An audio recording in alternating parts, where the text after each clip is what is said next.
आज मुंबईसह राज्यभरात दिवसभर दहीहंडीचा उत्साह असणार आहे। कारण धक्काबुक्कुम गोविंदा रे गोपाळा बोल बजरंग बली की जय असं म्हणत रस्त्यांवर गोविंदा दिसणार आहेत। आनंदासोबतच मानवी मनोऱ्यांचा रोमहर्षक थरार सुद्धा आज पाहायला मिळेल। तर विधानसभा निवडणुका तोंडावर असल्यामुळे राजकीय पक्षांनी सुद्धा तरुणांना आकर्षित करण्यासाठी लाखोंची बक्षिसं ठेवली आहेत। विशेषतः मुंबई ठाण्यामध्ये दहीहंडीचा हा उत्सव जोरदार साजरा होणार आहे।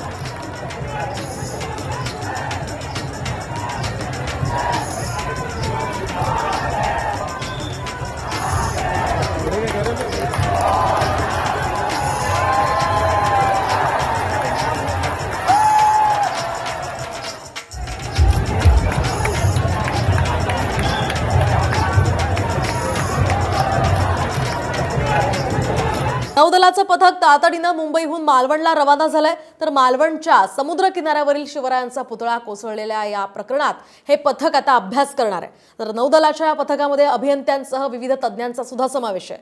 तर हे विशेष पथक अभ्यासासाठी आता मालवणला रवाना झालंय। शिवरायांच्या मूर्तीचं मूळ कंत्राट नौदल गोदीकडून देण्यात आलेलं होतं आणि त्यामुळे विशेष पथक आता अभ्यासासाठी मालवणला रवाना झालंय अशी माहिती सूत्रांनी साम टीव्हीला दिली आहे।